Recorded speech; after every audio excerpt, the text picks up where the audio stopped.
Okie dokie. We're streaming. Alright. What? Dash. Wait. Live. Edit. There it is. Okay. I'm eating goldfish. Yeah. Mm-hmm. Do you want to eat Chick-fil-A after this? Yes, I do want to eat Chick-fil-A after that. I have a coupon for you. Let me dove ahead Got it in first the and mail. look around and put it down. You have a coupon? Like his face went right What into does it give me? Your usual sandwich, but I can't remember how much money off. Really? Yeah. Sarah, I love you. Mm-hmm. We should get married. Hello, everybody in the chat. Is she just completely ignoring your proposal? Yeah, well, Yeah. Wow. Wow. I've already heard it like multiple times, so I just tune it out. Check. Everyone send in your food posts. Yes. I'm gonna. If you want. Mm-hmm. All right. Pretty soon here, we'll officially get started. Let me post on Twitter. Boop. There we go. Post it. Are you going to be able to look up? Huh? We can do an internet search during the show, right? Yes. Okay. What do you want me to look up? It was just for the amusement conversation. Oh. Amusement convert. That's fine. Amusement park. Can you all hear us? Yes.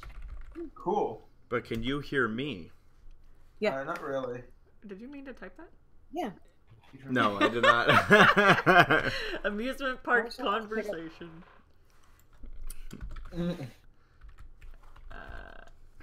Right. Oh, we could also talk about rides that have gone around that no longer exist. There you go. You know we're gonna get all this stuff. List of closed rides and attractions. There you go. We should probably. Oh wow! Wow. This is very Extensive. and it. Wow, it is. This is cool. Yeah, this is gonna be a good topic. Alrighty. Saber, were you serious that you couldn't hear me? We can hear you. It's just that we're trying to balance out to where there won't be an echo. Oh. Can you all hear yourselves? No. Nope. Cool. All right, cool. We good. Okay. Alrighty. So, do we want to get started, or is everybody ready? Yeah. Okay. One sec. Let me. I can't remember which screen I had last. I think this one's the next one. All right. Yep. Shall we? Okay.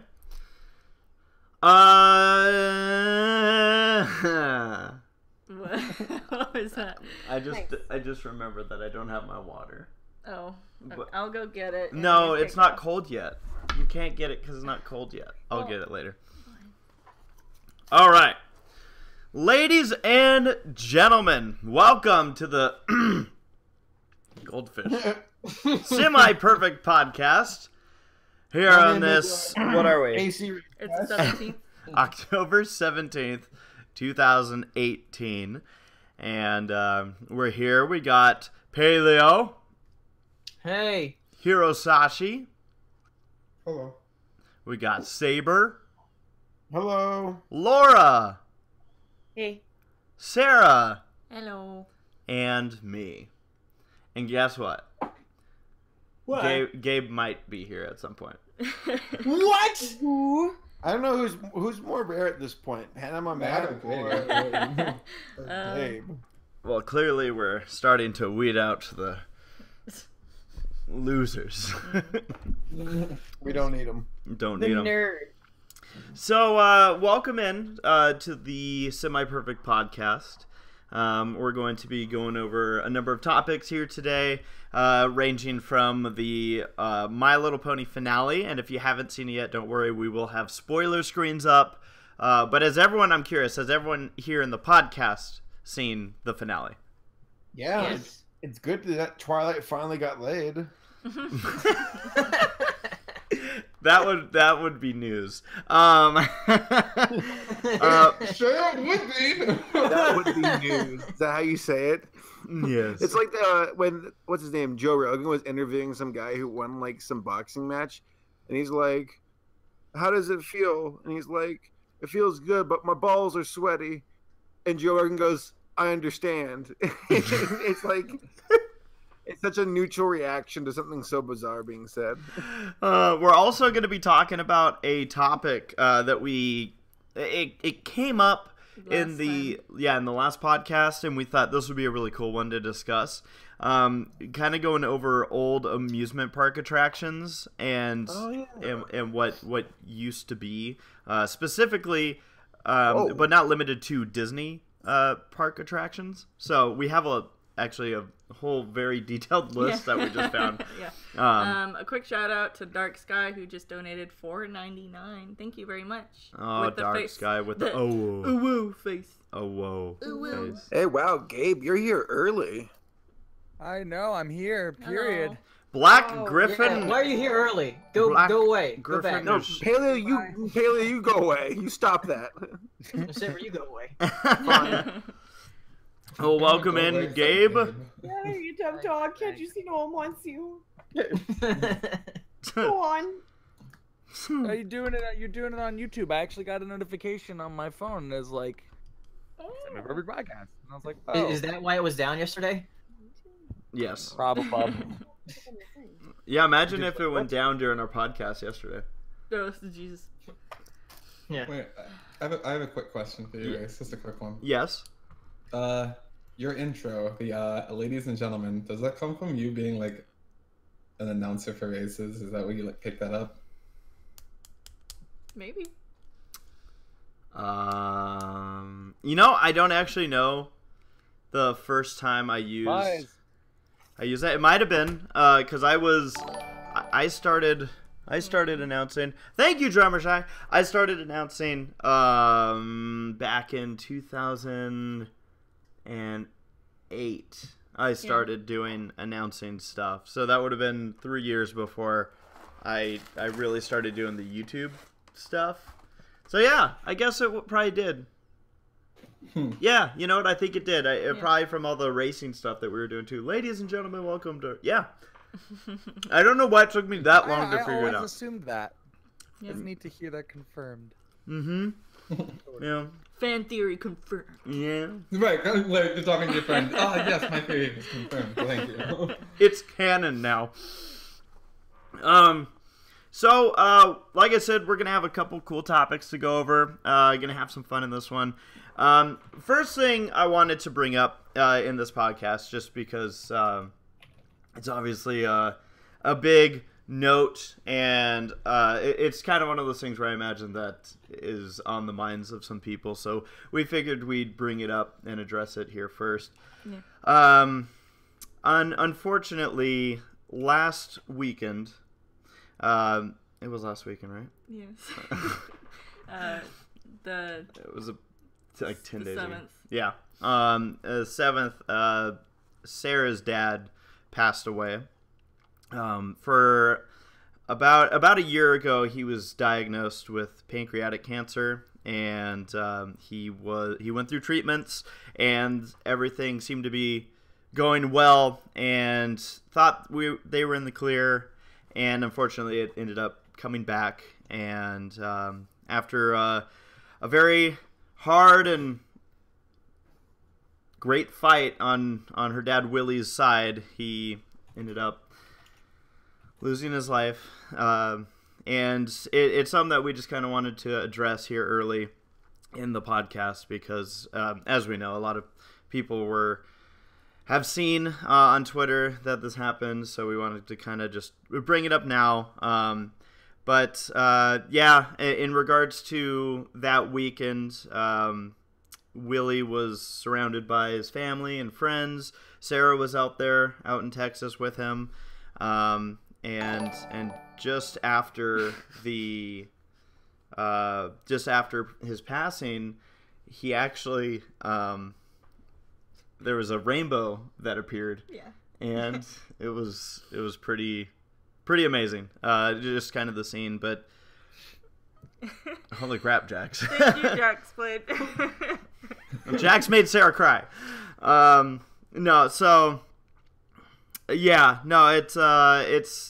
obviously been a rough 2 weeks since then, but we just wanted to kind of address it and bring it up. His memorial is going to be this weekend. Sarah and I will be going out there, as well as some of my family. Of course, lots of Sarah's family, but we just wanted to mention that and kind of just address. God, I hate that I'm going to say this phrase right now, but we're going to address the elephant in the room. But yeah, no, I just want to say on my part, Willie was a fantastic guy, and I was real blessed to be able to be part of his family. He welcomed me in just right from the get-go. Like I always kind of figured, the stereotypical dad, I was always going to be given a hard time, and he would just from the beginning, he was just like, "You're weird, but I like you." So yeah, rest in peace, Willie. We're gonna honor his memory this next weekend, and obviously we're gonna dedicate this podcast to him. And yeah, I don't know, Sarah, if there's anything you want to say. No, but yeah, we just wanted to mention that at the beginning. Of course, a lot of people sent us their thoughts and prayers, and there's been a lot of support, and we really appreciate it. Yeah. Also, thank you, David 3X. Yep. Thank you, David, and of course, thank you, Jax. But yeah, so we wanted to just kind of address that here at the beginning. But as stated, he did pass away peacefully and surrounded by loved ones. Yeah. And sometimes there's no better way to go than knowing that you have your loved ones with you. So yeah. So just wanted to kind of put that out there here at the beginning, and yeah. So yeah.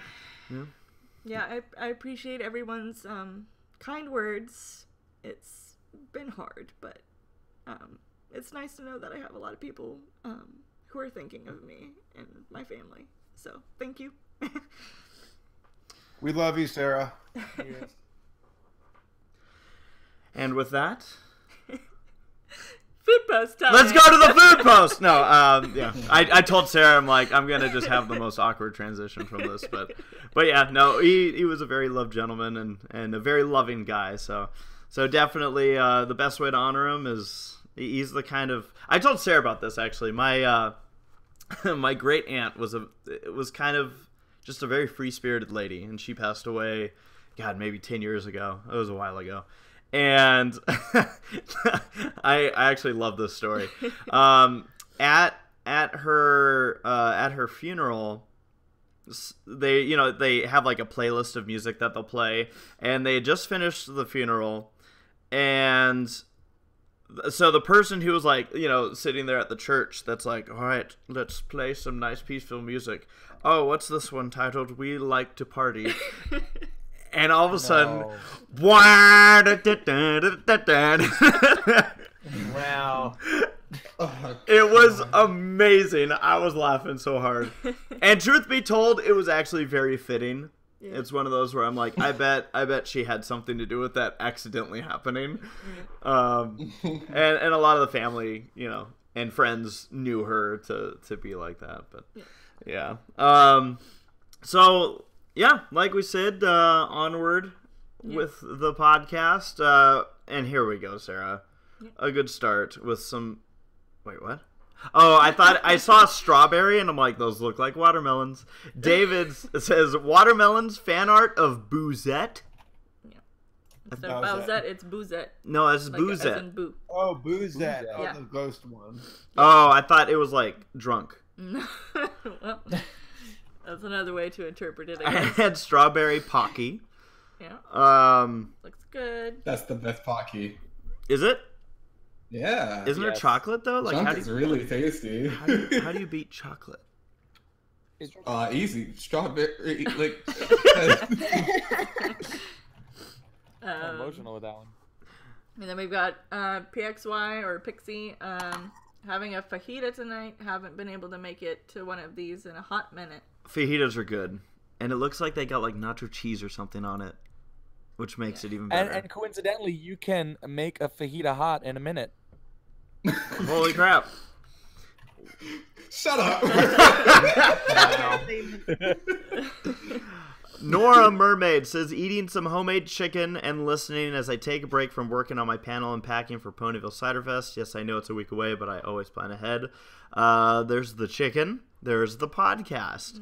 All right. Let's see what's next. Nikki D says, got me some reading and snacks. Let's do this, boys and girls. Take 5 chocolate chip Pop-Tarts and local people. Local people, the struggle for civil rights in Mississippi. I wonder if that means Nikki D's from Mississippi. Not necessarily. But it's titled maybe. Local People. Okay. Rosie Diamond says, no food as of now for the Semi-Perfect Pod, but I just finished up a nice workout and might grab a snack later. Also happy to announce that I've lost about 10 pounds since the beginning of June and couldn't be happier. Yeah. Woo, Rosie!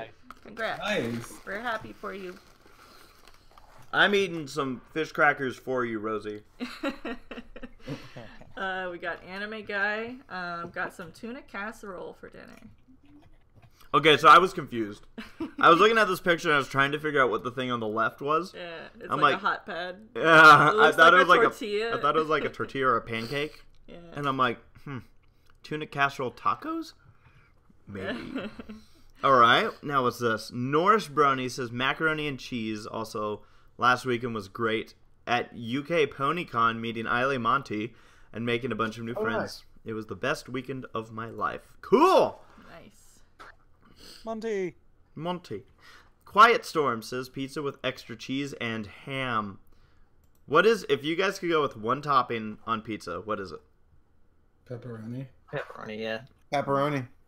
So y'all Sausage. Canadian bacon. I love Meat Lovers pizza. I want all the meats on the pizza. You can't choose one. See, Laura discovered not too long ago Bacon. that you can order pizzas from Domino's with no cheese. And it's awesome because that's like, not a pizza then. Kind of nauseous if I eat cheese. You know, you can order a car with no engine. But car engines don't make me sick. You know, if you put your mouth up to the tailpipe for a long time. This is sounding weird. Honestly, that's how I feel about eggs too. I don't know. Like I like eggs, but if I eat them, I feel like vomiting afterwards. Especially when they're raw. You know, I actually discovered a Disney theory a few days ago that gave me some pretty big chuckles and lulls and chortles. And it was in Beauty and the Beast how Gaston. Follow me here. And the opening song, you know, there goes the baker with his tray like always. And then, you know, the song proceeds, and it gets to the point where that lady's like, I need 6 eggs! Back to work, Spencer. Well, when she's screaming that with her kids yanking on her, the idea is that there's an egg, like, shortage in town because Gaston eats them all. Oh, my God. So no one else can get their eggs because Gaston. Eggs every morning, that's... Yeah, he eats what was like 6 dozen eggs, so yeah. 5. When I was a lad, I ate 4 dozen eggs every morning to help me get large, and now that I'm going to eat 5 dozen eggs, so I'm roughly the size of a barge. Alrighty. He's right now. Very true. That's like gonna kill him. Yeah, it should. I would. Railroad Brunnies. Oh my gosh. Tonight I got... That's 60 eggs. Tonight, that's math. Railroad Brony says tonight I got spaghetti still cooking with garlic bread and Monterey Jack cheese on top of the spaghetti. Good. Mm-hmm. The garlic bread is a must. Yeah. Here we go. Drummer Shy says water. Nice. That's Cool. good. Hopefully it's cool because cool water tastes better. No, what's that in the background? That's 140 calories. I don't buy it. What is that? What The is water that? is 140. The water's 140. You know what blows my mind is that they Diet don't water list... zero light if you want low calorie. Yes, Parks and Rec. Yes. I don't know what that is. I was gonna say it, but I didn't know the quote well enough. If you'd like a lower yeah, he's like, 0 refers to the amount of water in the drink. If you want a healthier option, you can always have Diet Water Zero Light. It has only 400 calories. Alright, so that's it for the food posts. Do we want to just jump into the My Little Pony No, episodes? I have to ask everyone how the week's Oh yeah, that's been. right. Saber, Laura, what have you guys been up to? Been working on some video stuff. I'm actually super excited because I I've got 2 big projects coming out later this year.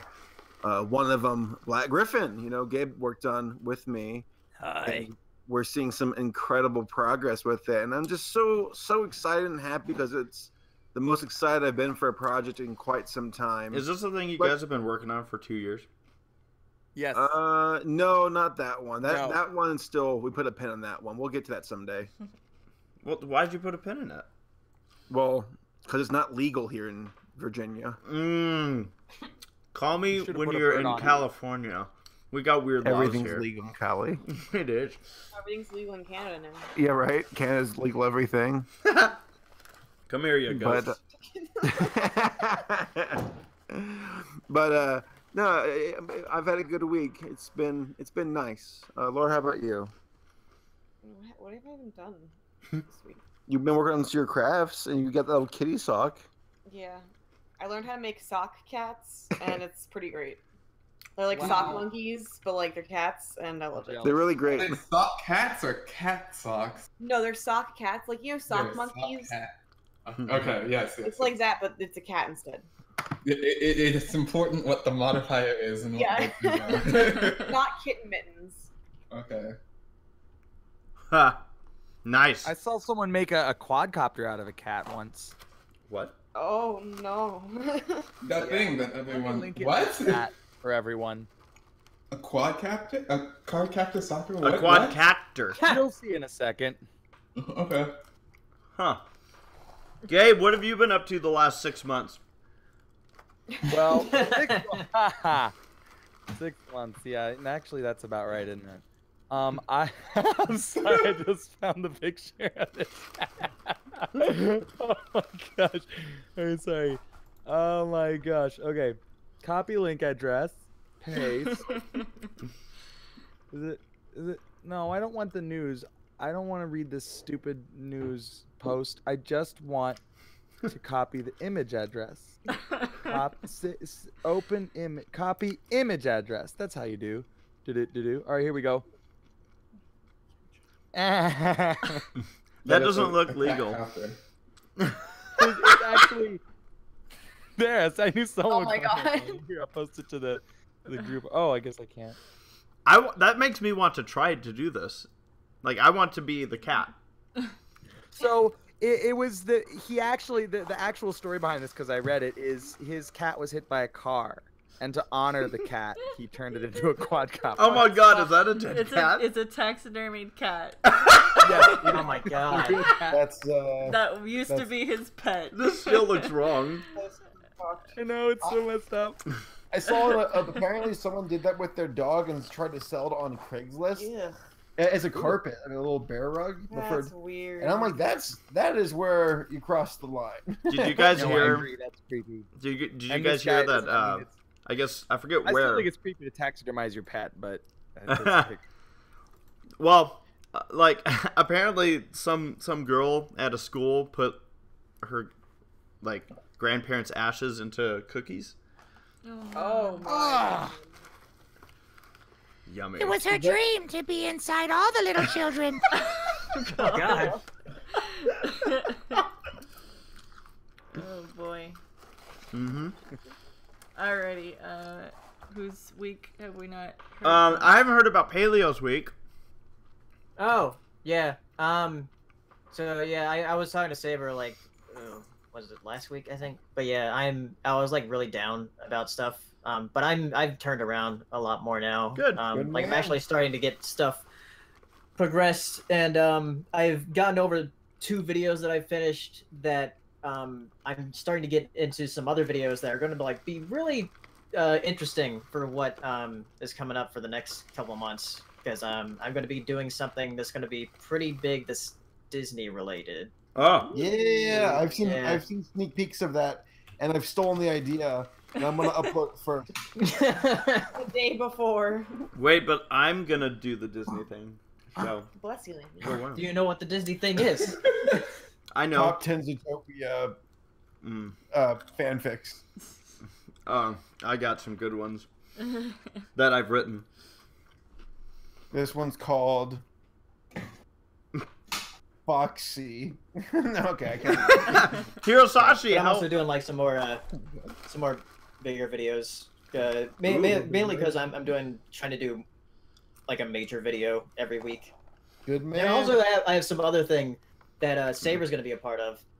Oh yeah, I'm excited about. And Jack's in the chat. Orgy's We're gonna great. try to start the first thing of it this Friday when we record it, but it's a surprise. But it's cartoon related, but I think a lot of people are gonna like it.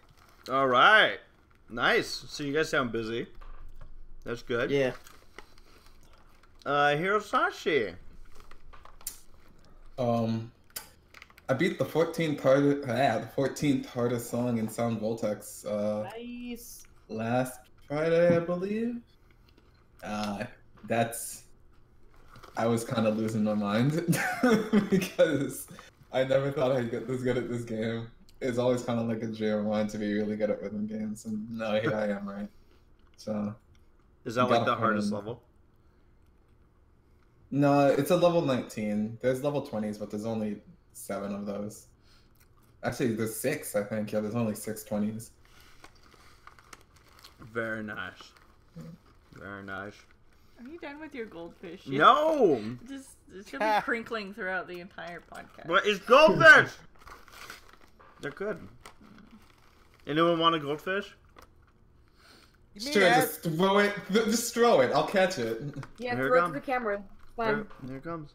Oh no, I meant throw it across the U.S. Oh, well, He's got to wind up his arm a little bit. let me tell you guys about Just a little bit. my week, specifically my day today. They finally put out Halloween candy at work, so it's good. That's it? That's it. Wait, is the candy good or is work good or is life good? Which one? The candy. Okay. The candy's good. The other two follow. What candy? Okay. What candy is it? They're like little chocolate bars. Yeah. Mm-hmm. Okay. Well, that's cool. Yeah. Thanks for sharing. You're welcome. You're welcome. All right. Flutterbutt's got a good point. Why don't you pour out the goldfish so you don't have to crinkle? Put 'em in a bowl.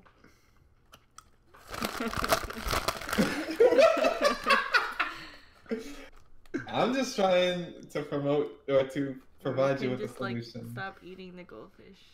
You can't stop eating the goldfish, Ara. Yes, you can. Look, That's- just put 'em because down. you were born You with can the just- immunity to gluten. And cheese. No. And cheese. No! They're going away. She put them away. All right. Sarah, They're done. how dare you look out for me? Yeah. So, do you want to talk about the thing? The finale thing? Yeah. Okay. Well, first, there's an episode that we have to talk about before the finale. Oh, crap. Okay. So, for those that are wondering, and those that are worried, and those that are anything, if you don't want any spoilers for the last 3 episodes of My Little Pony, season 8, so that means the 2 episodes that are the finale and the one before it, which is... Father Knows Beast. Oh, God. Father Knows Beast.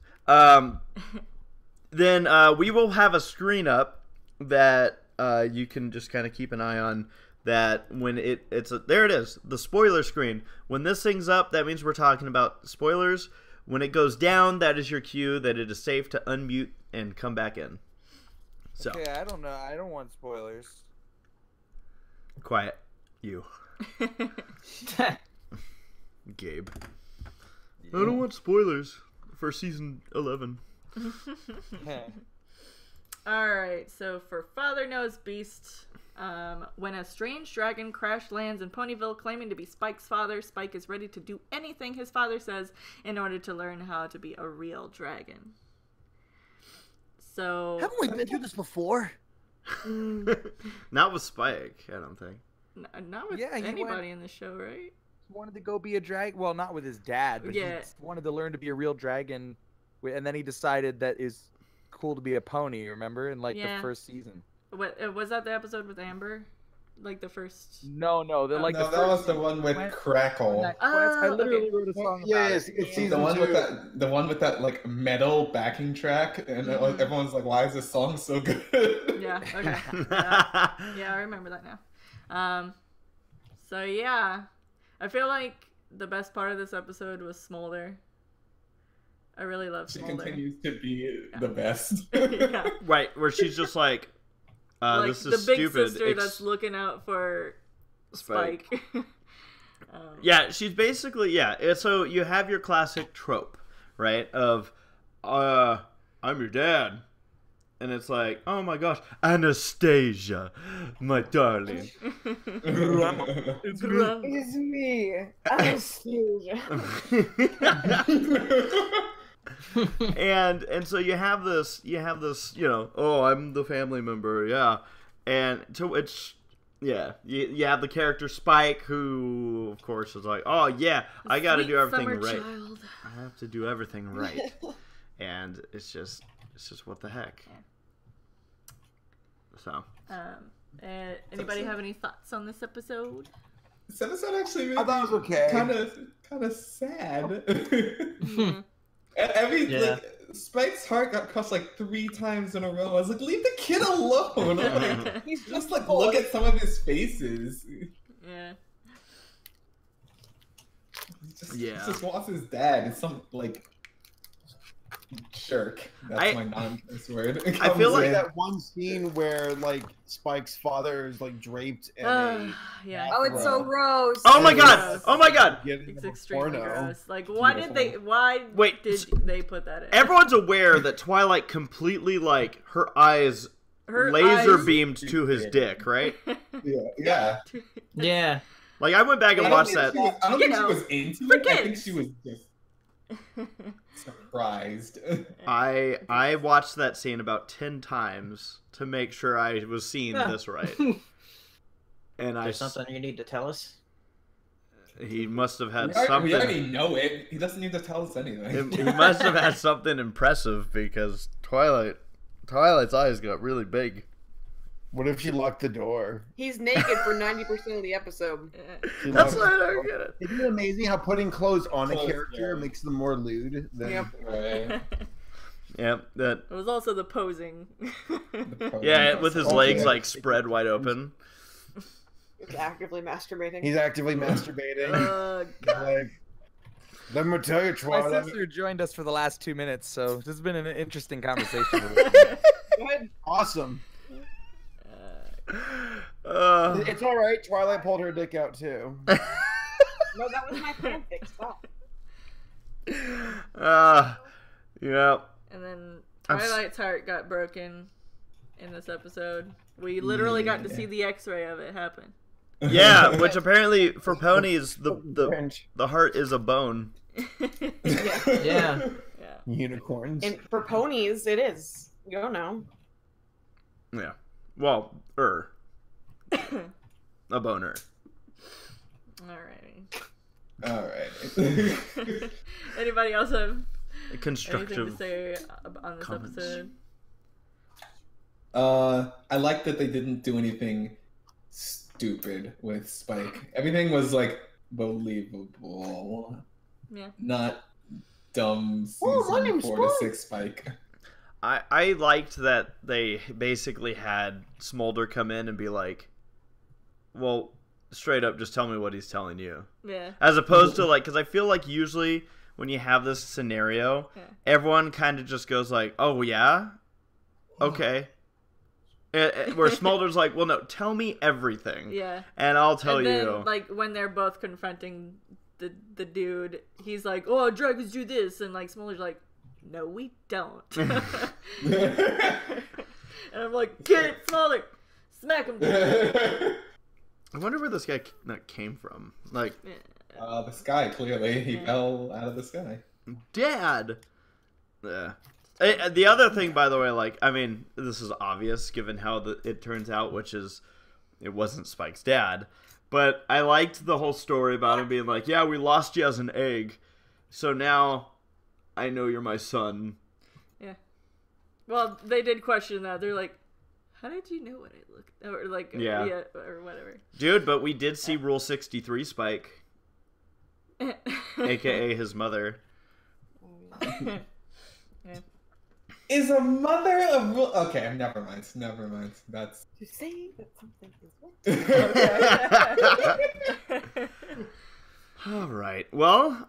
Any other comments about Father Knows Beast? I liked it. Yeah, it's alright. It's alright. Best episode of Passing grade. ever. Okie dokie. So now we're gonna get on to the finale. All right. So I want to point out something real quick. I've mentioned it a couple times. Obviously, because of the circumstances and recent events, the Bronies react to the movie. It's basically on the back burner for the moment, but it is something that is going to be back in the oven soon. Or at least I anticipate soon. I'd like to get it done before the wedding, but we'll see how time works out. That being said, I've already filmed my stuff for the finale. Yeah. Yeah. Alrighty. School raise. School raise. When the magic of Equestria begins to fail, Twilight leads her friends on a quest for answers, leaving the School of Friendship open to an attack from a dangerous mastermind. I never trusted her. Right, say it again. Like, that's exactly what I was going to I never trusted that bitch. Never trusted that snivy, conniving little. But can we... Okay, at least from my perspective, I never trusted her, sure. Yeah. What a fantastic character, though. Yeah. I love that she always kept me in the I don't trust you zone. Mm-hmm. That's really good writing. I love that. Character? Ears are too Cozy Glow. I don't know who that is. You will. She's Darla Dimple, basically. She is right! Exactly, thank you. This didn't have That's what I anything to told do with earlier. Sombra, did it? No. No. Tyrick. Okay. He shattered and dead, remember? Yeah. Remember from like 6 years ago? Gabe, you're No, I gonna... know. I was trying to figure out where the show is in terms of. Gabe's like, are we on season 2? Alright, yeah, she's a really cool character. Yeah, very conniving and, like, got a lot further than many villains do in the series. I think the thing that just wows me about this character is that she's like, what? Like, what's the age we're saying she is? 37. I was gonna say at least 40. 7. 7? Yeah, like 7. And I'm like, Yeah. what the hell, girl? Yeah. Like, very intelligent for a 7-year-old. I was kind of wondering. She's writing to Satan. That's pretty good advice for She's being got a evil. really strong pen pal. She's like that child that's like spawn of Satan type of thing.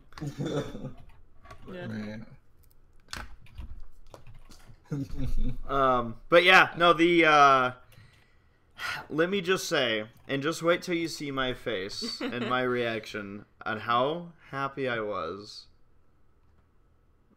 when we did not forgive her. Yes.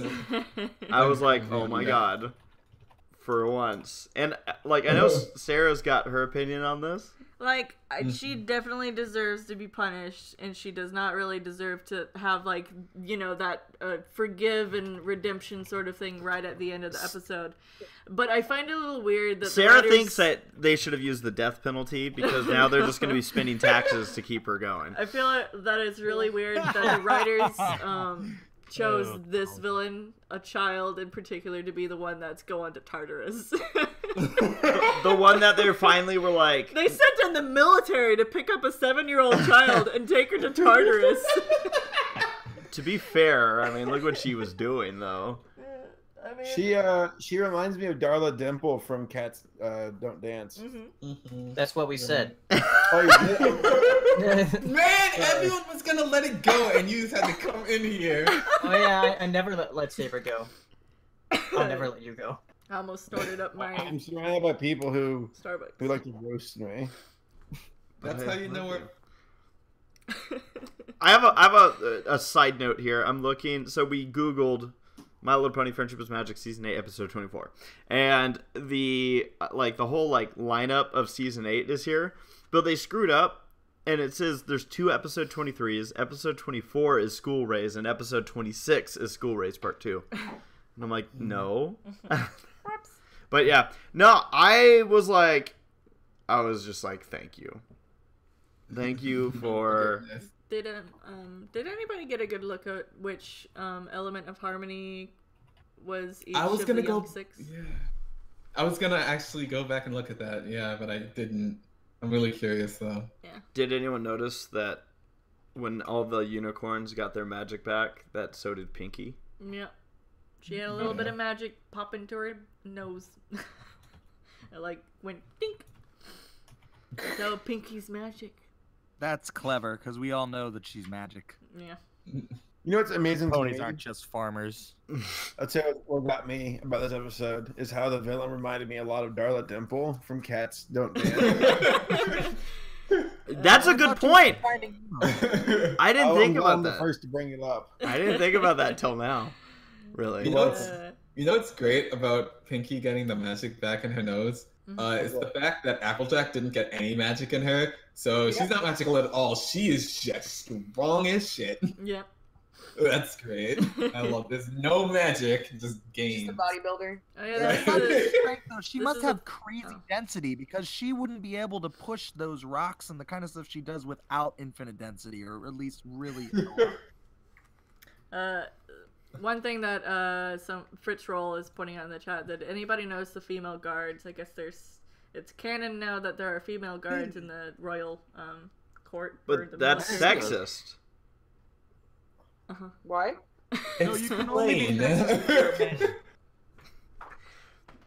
They're not allowed to just have female soldiers Yeah. be female That's right. soldiers just for representation. Shut up. Having fun, Race. No, that's awesome. I didn't notice that. Did you notice it? I didn't notice it at first, but I've seen like a lot of people point it out on Twitter and all that. How many of you guys got spoiled before? Me. Me. Oh. So what did you guys find out? I'm just curious what spoilers were flying out. Tartarus and Tyrek. I found out. Let's see. I saw a very incriminating screenshot of Cozy Glow, and I'm like, I knew it. What I mean, I don't know Yes, if you now. would even like count that as a spoiler, since like everybody kind of like was already like, there's something wrong with Yeah, this and like in the girl. previous episode she was in, it was like, what the hell are you up to? And also before the episode, I saw the whole thing with Pinky like being magic. Yeah. I loved Cozy Glow's expressions. I love the one she put her moves on her cheeks and they squished and whatever, Yeah, and all of her angry. It really very Darla Dimple. Those reminiscent of expressions. Darla Dimple, right? Oh, that's a really good point. I'm glad you brought that up. You know, it also kinda reminds I'm me saying of they- how, like, Yeah? it's cool. I was waiting for it. Yeah, no, like I said, I knew in some way, I'm like, I know they're gonna find a way to be like, no, you need to be friends. Friendship isn't power, it's friendship. And then she was gonna cry and be like, I'm sorry. And then everyone was gonna be like, it's okay, we forgive you.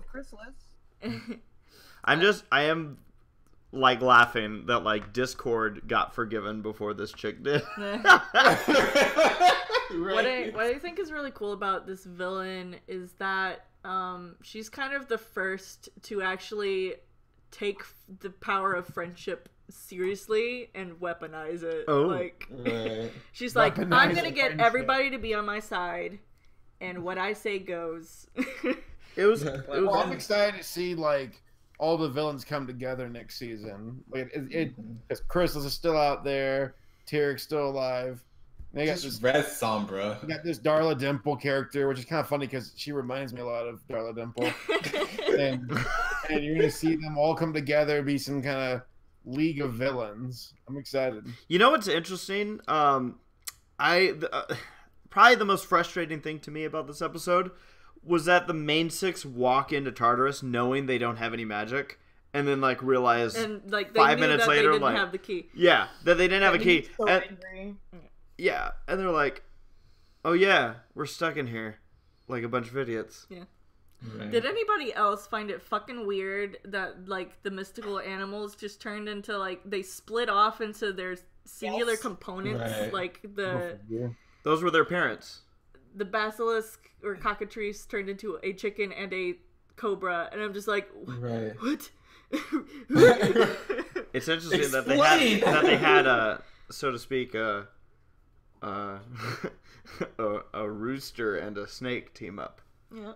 You sped up my I just treats. I want to know how in the world they convinced the monsters to give them the magic. Yeah, I don't know. Why would they give them that? Because Fluttershy, I guess.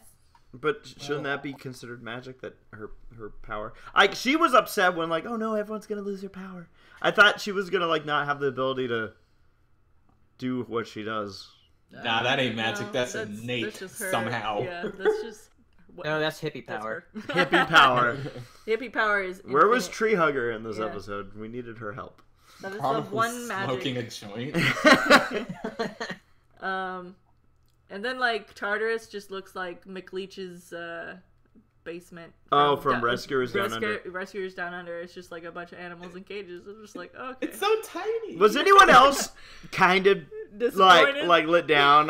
When I saw Tartarus, I was like, I kind of envisioned like Odysseus going into hell type of thing. Like, oh my god, it's gonna be so big.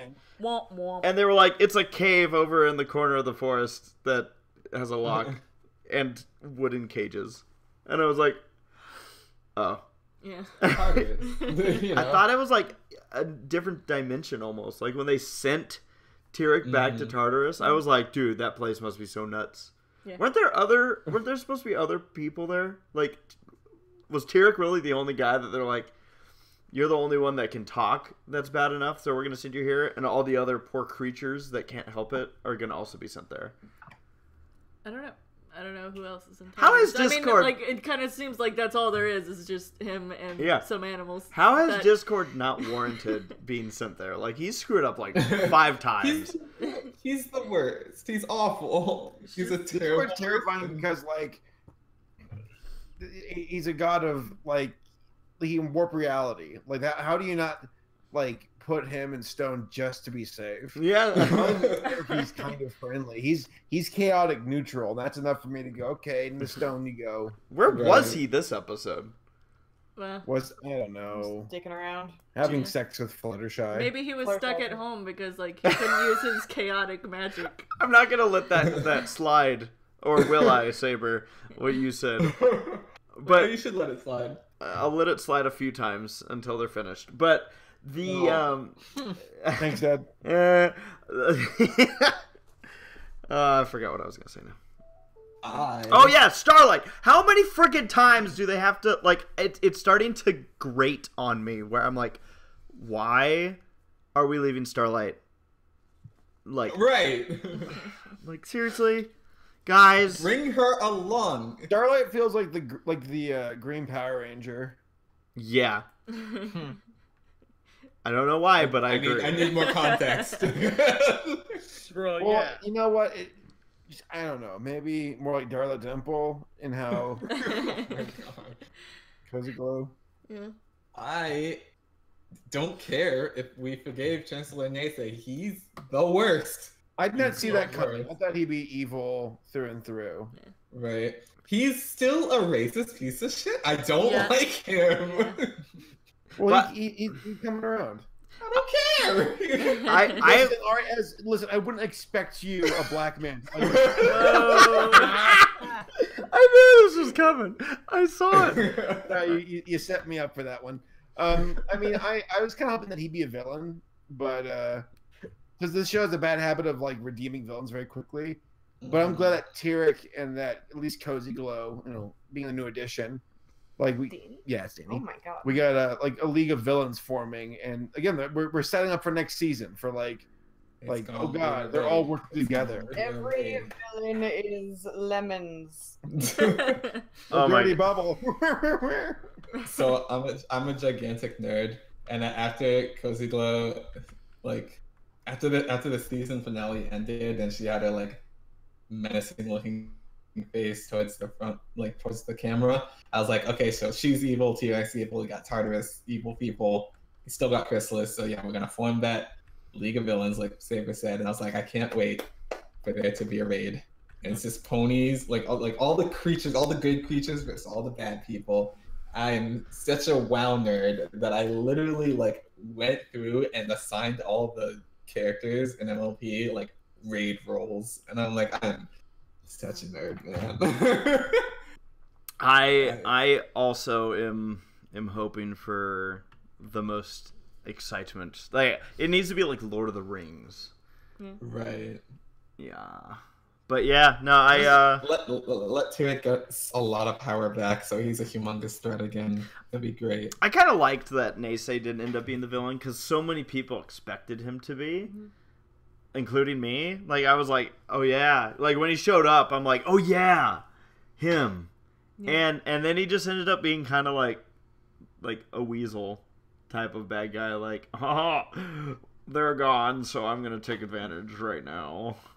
Oh.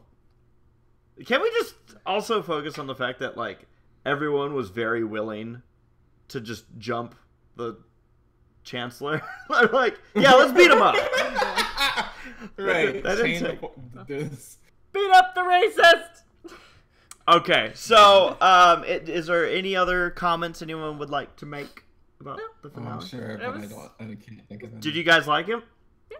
It's my third favorite. Finale, probably. Okay. I mean, finales are usually pretty high up there, so that's, I'd say, pretty good. Probably one of my favorite villains. Not for me, but okay. Wow. Thanks, Hero. You're welcome. All right. So I opened something up. So yeah. Sorry, 1 second. I'm just gonna how switch screens. How dare you? You're right. Wait, you're right. This one. There we go. How dare you?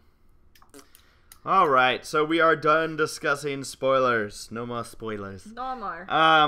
Okay. So I saw this and I was laughing out loud when I saw this. So I want to read it. Can I read it? Or do you want to? Do you really want to read it? Do you want to read it? I feel like I'm a little bit better at reading. How about I read the lawyer okay. lines and you read the setup? Okay. Does that sound good, or do you want to do it the other way? No, that's fine. Okay. So, anyways, apparently what somebody did, I don't know how old this is, but somebody forced a bot to watch over 1,000 hours of lawyer commercials and then asked it to write a lawyer commercial of its own. Do you guys want to hear how this goes? Yes. Sounds amazing. Good. Now let me just make sure I have this. Okay. All right. So you gonna read? Yes. All right. All right. Title: lawyer commercial. You're the better reader. I'm so good at interior firm law room. A lawyer stands next to a shelf with books. The books are very wide. They have eaten too many words. Have you been hurt in an accidental car? Has the government sold your lungs without asking nicely? Are you mesothelioma? Answer me! The lawyer opens a briefcase. It's full of lemons.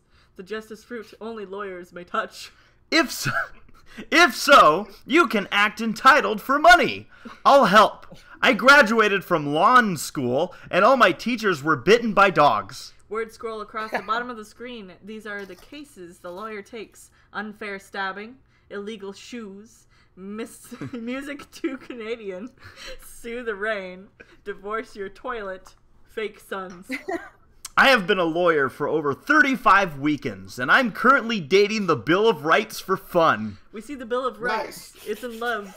The lawyer will break its heart. There's nothing we can do. Let me use it to send your asbestos to court. I will wear 2 suits, and I promise to steal the judge's gavel for you. The lawyer opens up the jacket of his first suit. Millions of gavels pour out. His promise was worth. My clients never go to jail town. We see his past clients, a tornado, a tornado, a tornado. Remember, you don't pay any money. I'm sorry. Remember. I love this. Racist is very serious. Get yourself together. I love this line so much. Remember, you don't pay any money unless you pay us money. Call for free use of phone. The phone digits sounds appear. fair. It's your social security number. And that's it. Remember, you don't pay any money unless you pay us money. I feel like that's like any business should use that. You don't pay until you pay. That's the deal. So, last time we were on the podcast, we started talking about, I think we were just kind of, somebody asked us, I think in the Q&A, about rides that we miss from Disneyland or Disney World, and we started discussing rides that are no longer there, and it actually turned into kind of a big topic, so it's something that we wanted to spend some more time on.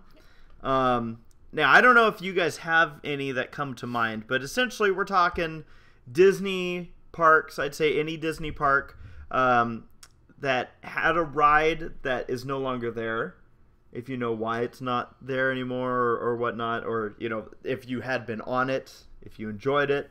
I'll kind of kick this off. There was a ride at California Adventure called the Maliboomer.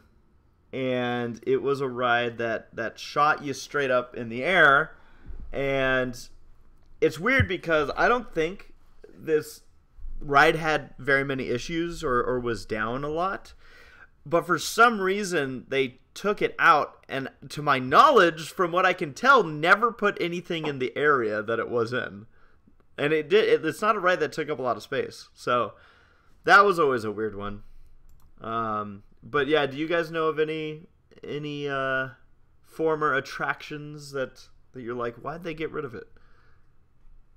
I'm not privileged enough. You're not privileged enough. I'm pulling up a list. Oh, that's interesting. Only one of these is actually a former list. Let's see here. Oh, wow. So, I'm going to go through some of these for Disneyland. Back in the day, this might actually surprise some people. Did you guys know that when Disneyland opened in 1955, for a year on Main Street, there was a lingerie shop? Yes. No. Yes? Yeah. It was called Hollywood Maxwell's Intimate Apparel Shop, and it featured the Wizard of Bras. Wow. I can't talk about that. Yeah. Now it's called. Never mind. I can't. That's a bad joke. What were you gonna say? Nah, it's inappropriate. Good. Wizard and Bras. Yeah, I can see why they got rid of that. That's kind of a weird thing to have at a family park. Like, it's not inherently dirty or evil. It's just kind of like, I can see some folks going, "Oh, that stands out for a place that's all about fairy tales." Or like the conservative parents, like, "Oh, my children can't know that underwear exists." No, not bras. Ugh. I'm telling you though, there's such a market that they could be. You're very correct. Disney lingerie. The sword and the bone. The line fling. Oh. Lilo and tits. I don't know. Oh. It's a good thing that they're making a live action. Is Jack's Blade laughing? I hope so. A la dong. A la dong. That was better.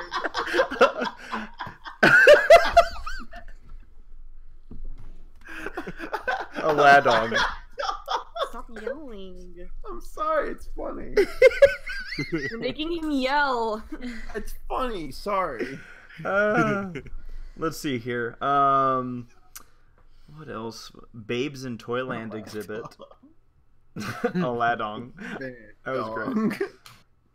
Let's see here, Sarah. We're looking at stuff that did exist that doesn't. I mean, granted, there's going to be a number of things that a lot of us. There's the alien encounter. Oh yeah. Oh, at Disney World Tomorrowland, right? Yep. Yeah. Yep. And I then was it got- able to experience that as a kid. You did? Yep. It was terrifying. I remember as a kid, in line for it, seeing the little, like, there's a little alien, little orange guy, during the when you're in the queue, and there's like a robot talking about like teleportation, and they teleport the little orange alien into another teleportation pod, and the alien comes out all mutated, and I remember as a kid being broken. Like, Yes, me sad, too. where I was Skippy like, was his name. yeah, Yep. Skippy. Well, I was sad because I'm like, Skippy's he's ruined now. Like, he can't go back. And then I went on the ride, and I remember seeing the alien come out, and I remember having a lot of spikes on it, and I was terrified. Like, my sister and I were screaming, and my dad was laughing. And my dad was like grabbing my neck and like touching my shoulder and like freaking me out on purpose. Aw. Like ultimate dad humor, just being like, "Oh, my children are miserable." Yes. Yeah, that sounds like a very dad moment. Payback. That reminds me. I gotta show you a thing, Saber. Please do. No, that was a good ride. It's like a dad joke thing.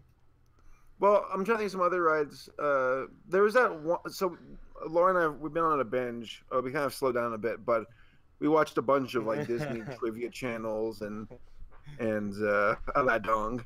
And there is Jeffrey. What's your name? Race. I What up? during What a up? phone call. Well, what that Monsters Inc. ride used to be was like that Malibu driver's ride. Escape from Malibu, is that what it was called? I forget. All I know is Oh, there was you're a ride- talking. Yeah, he's talking about the Hollywood one. Oh yeah. Okay. The one where that now has it's now Monsters, the Inc. Monsters Inc.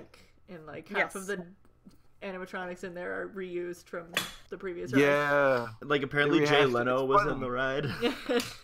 Well, what cracks me up is that they had Drew Carey and the folks from the Drew Carey show go and like on the ride, and they brought cameras to film their reactions. Yeah. And this is back when Ryan Stiles was on the Drew Carey show, Ryan from Who's Line. Mhm. And it's so funny seeing him in his own little cart looking around and like having a like smile, but more like a wow, this looks terrible kind of smile. As he's holding back his jokes, where he's like, wow, Yeah. this looks awful. Oh my gosh. There was for anyone that goes to Disneyland and goes to Tomorrowland, they'll notice kind of in the middle of Tomorrowland, there's this building that has like what looks like a cool setup. And it might look like, that looks like it's supposed to do something. At one point, it was the platform for I think it was first the platform for the People Mover. It was. And then, so that used to be the loading dock for People Mover. And then eventually became Rocket Rods, which was its last thing. And I'm going to get into Rocket Rods a little bit later. You already talked about Rocket Rods last I did, but I pulled up the information. Shut up! So, Rocket Jets is what I want to talk about. Because I remember this as a kid, and this is one of those things where I remembered it, and then it was gone, to which then I went, did I dream this up? They used to have that rocket, like what's now Astro Orbiter, the rockets that just go in a circle, used to be on that platform. And I remembered going up on it, and I thought you had to take like an elevator up to it, which that might actually be part of a dream. But That's in Disney World. see, but I wouldn't have gone on. Did you take an elevator at Disney To get World? onto Astro Orbiter, you do, yeah. Oh my god, I had a premonition as a child. That made, you know what? I probably saw like a video or something, and it made me go like, "Whoa!" It's like I'm there. Yeah, but yeah, so they had rocket jets, and that ride was there for 30 years. As Sarah pointed out, I've already talked about the People Mover and why it's not there anymore. But I just wanted to talk about the demise of Rocket Rods. I pulled up the Wikipedia article, and it says here, on July 6, 1998, just a little over a month after its grand opening, Rocket Rods was closed for refurbishment due to mechanical problems. A month. After a month. They were like, all right, that was good. It was reported to remain closed for 5 weeks, but it ended up staying closed for 3 months before reopening in October 1998. Rocket Rods closed again on September 25th, 2000, so just about 2 years later, for refurbishment that was to last until spring 2001, but no work was ever seen on the attraction. And then it never reopened. The support structure originally designed for the People Mover was not suitable for the high speed of the Rocket Rods ride, causing damage to the structure itself. Ooh. The constant changes of speed in the ride often caused malfunctions, resulting in frequent closures of the ride, and a main reason why the attraction permanently closed. The building is... It says the building is now used for Buzz Lightyear Astro Blasters, which has me confused. I'm like, what? Because I don't think one of the children we follow talks about how they, like, Tomorrowland's in desperate need of a makeover. And Disneyland. Yeah. And also, Epcot's kind of going through a change from here on the horizon, because I know that Spaceship Earth is going to be shutting down for 2 years. For a massive refurbishment here. It's going to happen in 2020. And I know that Epcot has a bad rep of like, but not a bad rep, but a rep of like, okay, there's the World Showcase, which is fantastic, always has been, but there was the minor complaint that there weren't enough rides in the World Showcase. But then outside of that, with Future World, it's like, okay, it's fantastic. Well, it's been kind of like sliding where it's like a lot of those rides, like that Epcot is like a graveyard of broken rides and old rides that they scrapped, and they don't really do a good job of replacing. Well, there's a couple of ringers, of course, but like a lot of the charm from the 90s and the early 2000s are kind of gone now. Interesting. Yeah, that's... I want to take a moment of silence for the Yeti on the Expedition Everest. Right? They had to stop his animation because the engineers didn't take into account the strain that he would have on the entire structure of the ride. I remember that. That's probably why also, I'm... Never mind. I was going to say that's one of the most expensive... that was like, what, the most expensive roller coaster ever made? Yeah. Like it was insanely expensive for them to make it, and then... And it doesn't even fully work. Yeah, which is kind of embarrassing. So this is another ride kind of near Tomorrowland. As you can see, I'm kind of categorizing things. But back in the day, now some people are going to be like, but it's still there. Submarine Voyage was a ride that I loved as a kid. It was one of my favorite things. And then one day... It's still there, though. Because it is. Thank you, Hero. And it reminds me of Darla Dimple. Well, what's weird about this ride is it closed for like 10 years. Oh my god! What? Is that just happening to me? What? Like the microphone like screaming? Is that only happening to me? I don't Probably a ghost. Okay, it's just happening to me. Like Hero's like, everyone laugh with me. Right, that's a little bit how I was. Because you're just talking and it was like, like, what was that? Okay, it's just me then, that's fine. So, when I was a kid, Submarine Voyage, like I said, was like one of my all-time favorites. And I'll never forget sitting there watching and just being like, this is so cool because we go deep underwater.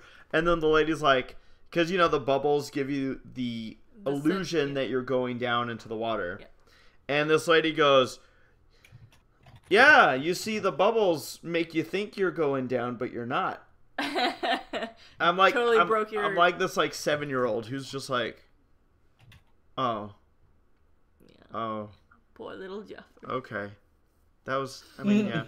What's interesting is apparently they shut down this ride. Like I said, it was shut down for 10 years. Yeah. So it's not like, oh, we have a plan. Like, it was gone. Can we go to the mermaid section? Oh, wait. The mermaid section is very small. Oh, never mind. This is just a description of the ride. Oh, you mean the fact that there used to be mermaids and people used to jump into the water to try and get to them? Yeah. Yes. What? That's terrifying. Female cast members dressed in mermaid costumes could be seen sunbathing themselves and performing synchronized swimming and underwater stunts for 4 hours each day. Disney ended this feature in 1967 after several mermaid performers were reported health concerns related to submarines, diesel exhaust fumes, and the highly chlorinated water. In addition, tourists taking pictures of them would block the thoroughfare between Matterhorn and the submarine lagoon. Mermaids received $1.65 an hour. Jesus. Whoa! What, to go swimming? At Disneyland. I think there were also like fake mermaids at one point, but they had to get rid of them because apparently like the chlorine in the water kept like ruining the pigment in their hair. Ooh. The fake pigment in their hair. Oh. Yeah. Yeah. A fun fact about the submarine ride. Apparently, during the Cold War, I'm sorry. That's a weird way to say it, but there's like some Russian guy who was part of the Russian government, the Soviets, and I have to look at the story up exactly, but like there were some Soviets visiting Disneyland, and Walt like would always brag about how he has one of the largest fleets of submarines in the world. Because those submarines were actually refurbished submarines. They were real, but they refurbished them. So yeah, he bragged about his fleet, and he's like, "Yes, it's one of the largest fleets in the world." And it's like, "Oh, shut up, Walt." When Soviet Premier Nikita Khrushchev was denied permission to go to Disneyland in 1959, Walt Disney was reportedly disappointed as he wanted to introduce him to his Disneyland submarine fleet. There you go. He's like, how much did those mermaids get paid in $1? $1 and 65 cents. Yep. That's not bad. That's $12.47. There you go. So there, apparently that ride closed at the time because it was reported to be too costly to operate in relation to its capacity. It is a very slow moving ride, and I'm sure it was worse back in the day too. So, yeah, but that was cool because it was basically 20,000 Leagues Under the Sea, which is a movie that a lot of this generation probably hasn't seen. So, yeah. I mean, it's a book that a lot of this generation probably hasn't read. Whale of a tale or two. I read it. All right. Captain Nemo. Nerd. As Captain Nemo. That's what Finding Nemo was based off of. Do you guys want to hear about how crazy the People Mover was? Oh my gosh. In August 1967, I'm going to read this. What's that show you like to watch? BuzzFeed Unsolved. BuzzFeed Unsolved. In August 1967, a 16-year-old boy from Hawthorne, California, this is going to get sad, was killed while jumping between two moving People Mover cars as the ride was passing through a tunnel. He stumbled and fell onto the track where an oncoming train of cars crushed him beneath its wheels and dragged his body a few hundred feet. God, I didn't think this was going to be so... I didn't read this first. Before it was stopped by a ride operator. The attraction had only been open for 1 month. Damn, that's a good start. This one's more cheerful. In 1972, 4 teenage girls were riding the People Mover when one teenager lost her mouse ears cap. Now, you can't just let that go. So this makes sense. She and her cousin jumped onto the track to retrieve them. Realizing they'd have to get on a different People Mover car, the first girl successfully got into a car while the second girl ran through a tunnel and out the exit and then fell into a guardrail and onto the concrete 30 feet below. Jesus Christ. She survived, but she broke an arm, hip, and pelvis. She had to be in a That's body much more brace. cheerful. I told you. Yeah. Yeah, she sued Disney. For not having any warnings about the exit. I hope she lost. And then June, this one's not cheerful. June 7th, 1980, an 18-year-old man was crushed and killed by the People Mover while jumping between moving cars. The accident occurred as the ride entered the super speed tunnel. Like, this, it's no joke when people say that this was the deadliest ride that was at Disneyland. Yeah, this is a weird thing that I'm taking away from that passage is the phrase 18-year-old man. It sounds weird to me. Yeah. I agree with you. I was just actually going to comment on that. It's like 18-year-old man. It's like a 12-year-old grandmother. Meaning something. That got dark. I didn't think these were going to be that bad, and then I realized what ride I was reading about. But you read it in a funny when voice. When Laura and I so were that driving back from Disney, I think it was like in spring of 2017, we were looking through Wikipedia of I guess the kill counts from Disney. And how fatalities and stuff. Well, most of the fatalities are from idiots, people making big mistakes where it's not on Disney. Mm-hmm. Like there's the one about the 2 boys who swam the Tom Sawyer Island after the park closed, and then they jumped in the water, and one of the boys drowned to death. That's all death. Yeah, he died to death. he got too much Aladong in his face. I can show you the world. It's actually sad because when the kid was singing in the water, they said that Sebastian ran up and started singing Under the Sea. But Stop. I'm sorry, that's my face. No, but there's another one about how this lady was in the animal kingdom with his family, and a snake fell out of a tree, and it scared one of the people in the group, and the lady wasn't bitten, but she had a heart attack, and she passed away from it. And they tried to sue Disney for that, and Disney's like, "What do you expect? Like, there are snakes in Florida. Sorry." And the case was dismissed. Oh my gosh. Well, I'm glad. Jeez. Like, That the is only one that I unfortunate, really but, know like- that it was really on Disney, where it's like, "Oh, you guys screwed up," was on Big Thunder Mountain, where one of the carts came off the tracks and didn't brake properly, and snapped the neck of somebody and killed them. Brakes. And that was on Disney. They fucked up that time. It was like, oh no. It was a brake failure. Yeah. So, here's another one. This one's over in Fantasyland at Disneyland. It was called the Motorboat Cruise, and apparently it was there for 34 years, 1957 to 91. It was basically Autopia, but on a boat.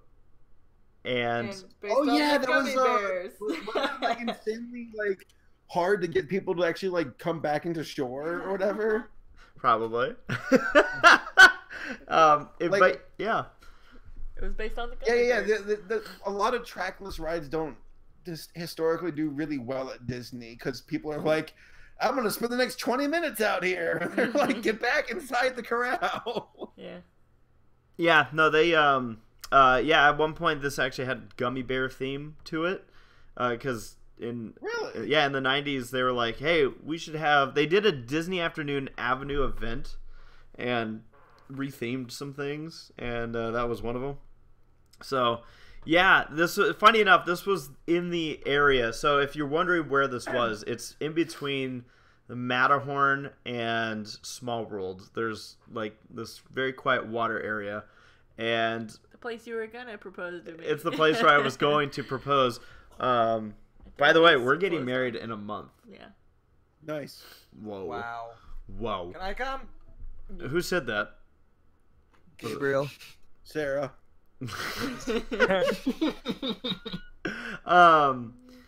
After the wedding, Sarah. Oh! Get it? Sarah, tell them about the Rainbow Caverns Mine Train. It's one ride that I kind of wish still existed so I could go on it because it sounds cool. It was a let's see, hold on. Now you tell them about it. Sounds cool, but I don't know.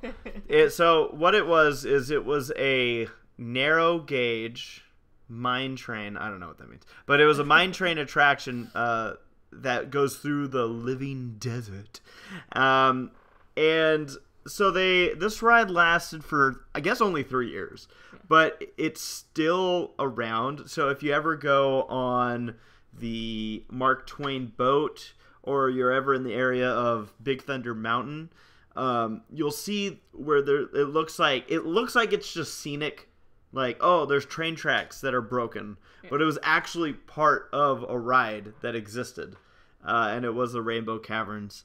I'm just kind of looking through. I don't know exact. Well, wait, it says that was 56 to 59, and then there was a mine train through Nature's Wonderland, which I guess is the same thing. Yeah, and that lasted 17 years till 77. Let's see why they closed it, Sarah. Let's see why they closed it. Due to the rise in popularity for thrill rides, Nature's Wonderland was closed to build a new attraction, Big Thunder Mountain Railroad. Wow, thanks, Big Thunder. The Big Thunder Mountain is similar to Nature's Wonderland, featuring a runaway train as a ride vehicle, set of Rainbow Ridge, blah blah blah. So basically, this ride was in the area of Big Thunder Mountain. Yeah. Which I think we can all agree they made a terrible mistake. Yes. nobody even knows what that ride is. Right. Race. That reminds me. I've been like rewatching through the Mickey Mouse shorts. Yeah. The Oh, The new yeah. ones, they're so good. And yeah, there's that one where like Mickey's like looking for the Rainbow Caverns. Yeah. Yeah, and he has like a map of Nature's Wonderland. Well, you see, Big Thunder Mountain was in it. There's an episode where he runs into the abominable snowman, and you see the bobsleds crashed in the corner. Yeah. Like the folks who do these shorts are big fans of the theme parks. Yeah. And you see all kinds of Easter eggs. I adore that. That makes me happy. Yeah, I need to catch him up on some Yeah, shorts. I haven't. I need to get caught up. Yeah, they're really good. Like I catched up on them earlier this week. Caught. Caught Caught up with them. Yeah. We couldn't think of the name. We couldn't think of the word that is not name. I'm failing word. right now.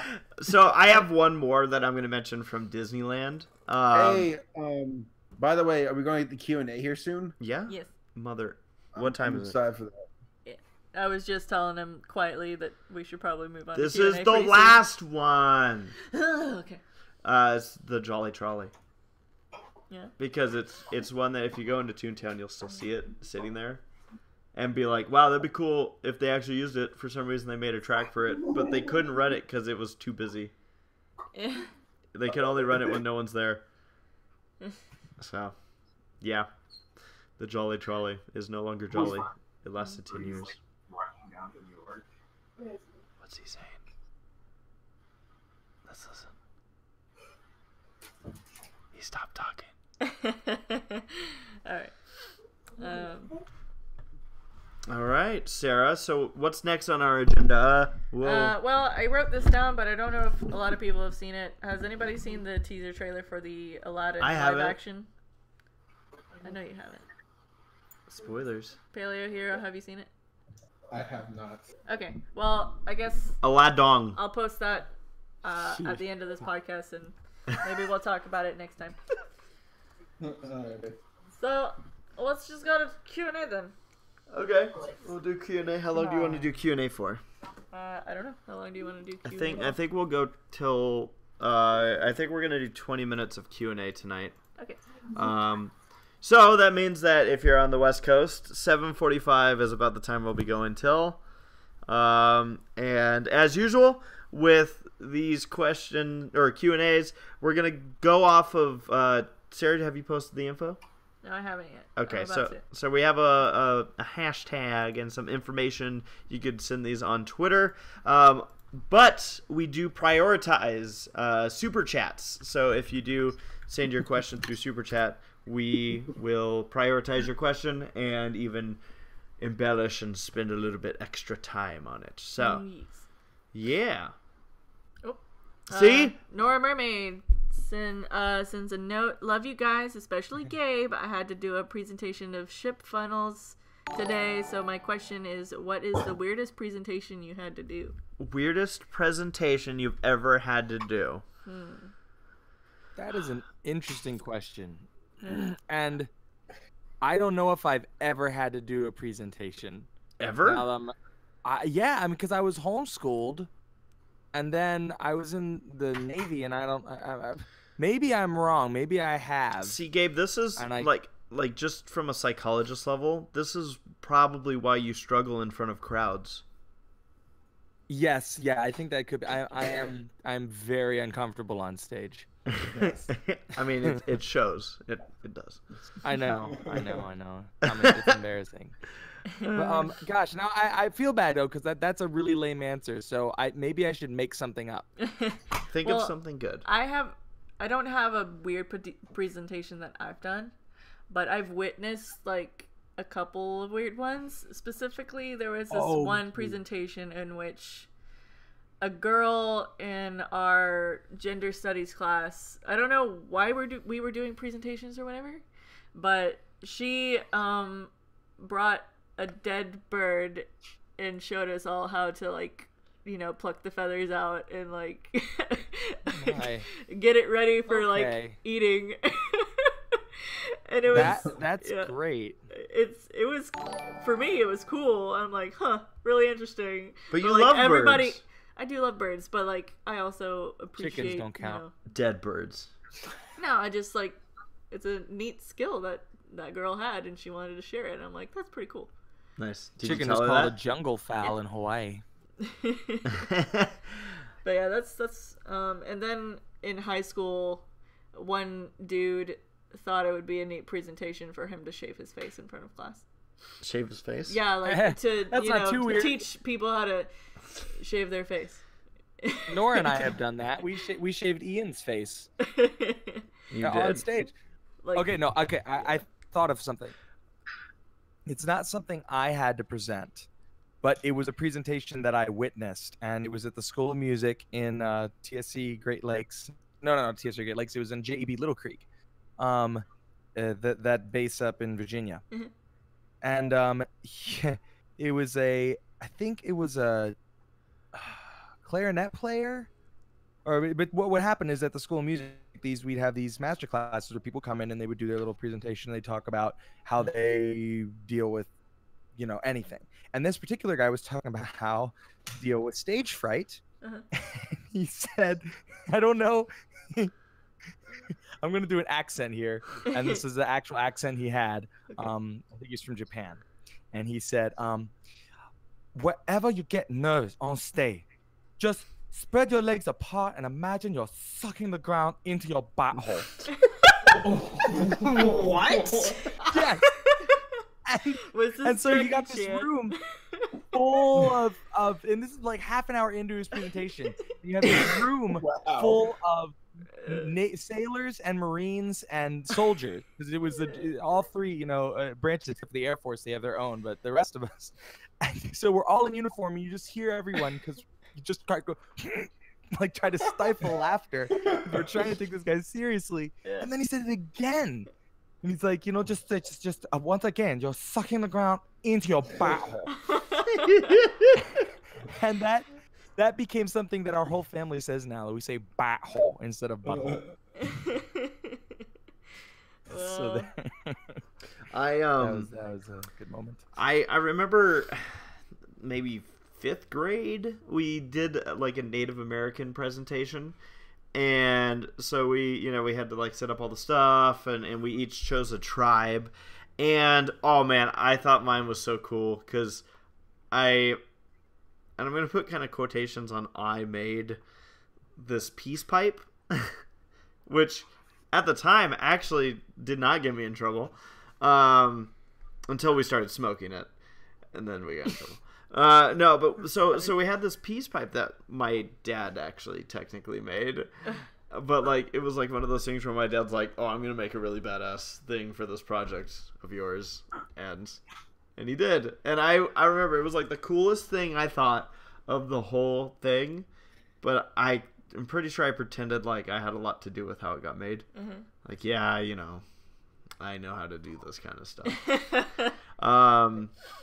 So yeah, there was that presentation. There was also one in middle school where we had to.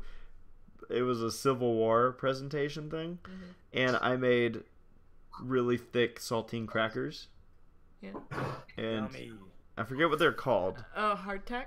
Maybe. Yeah. Yeah, and I made that. Hardtack. It's what the soldiers used to eat. This is interesting because for that presentation, we also had to write. This actually kind of reminds me of SaberSpark because we all know that Saber tried writing a D-Day fanfic. Mm-hmm. Yep. But like I actually Yes, I did.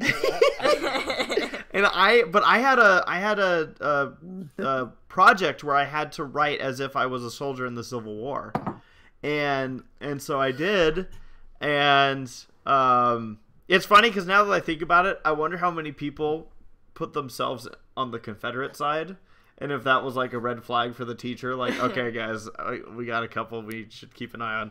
But like yeah, no, I wrote like from first person experience and whatnot, and my teacher, I found this out later, but my teacher contacted my parents, and of course my mom's like, what the hell did he do now? Yeah. Like, we've gotten so many of these calls in the past that we can only imagine what kind of crap he did. Yeah. And my teacher was like, I just wanted to say that your son has some incredible speaking writing skills. Incredible creative writing ability. And yeah, he was just saying, which is funny because I don't remember him ever actually telling me this, but he told my parents, like, hey, he did an amazing job on this project, and I just wanted to tell you firsthand. So yeah, that was cool. Does anybody else have a weird presentation? Yeah, that they had to do. So normal. Oh my god. I can't think of one. Yeah, no. All my presentations were super normal. I have one. Yeah. I remember I did a video project called Ballad of the Brony back in 2000. How'd that turn out for you? Pretty well. Pretty well. I got a career out of it. No, but I remember, like, in the video, I did a part where I talk about the main six and explain their character. Oh, yeah. And there's a part where I talk for Applejack, but I use a southern accent. And the thing is, like, I can't do a southern accent. So my voice is okay, all neither over can the place Ashley like Ball. this. Oh my god. You're from Georgia. How can you not do a southern? Plantation I am. But you sound like Well, Aaron from Game Grumps when he does that. Like in your he does defense, that same voice. In your own defense, Ashley Ball isn't exactly doing a southern accent either. Canadians can't do southern accents. Well, goodness gracious me, I'm plumb just happy. You know, this is how we Canadians picture the southern. Well, bottom my biscuit. Like that down here. Well, put that grass on a Mississippi toad frog. If anyone like legitimately said butter my biscuits, I do like a quadruple take. Like what? If she's good enough looking, that's when you go, what exactly are you asking me to do right now? So I have another follow-up, by the way. So I did a video back in the day where it was back when I was like super brony, and I remember and it's back when I was Still is. But it was back in the day where I was like, screw the anti-bronies. Like, that was the thing. Yeah. And I did a video where I dubbed over the ending scene of 300 about, like, Lauren Faust and bronies making the internet a better place. He did.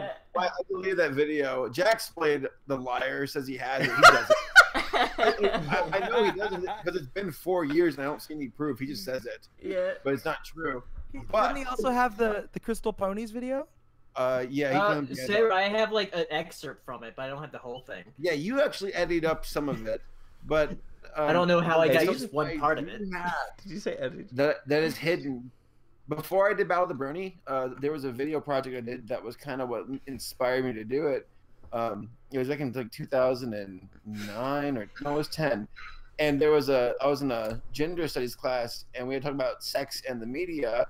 And for some reason, I decided to use my little World of Warcraft gnome and talk over him. And I put a voice like this where I was a gnome talking about sex in the media. And it was really embarrassing. I actually still have the video clips on my hard drive.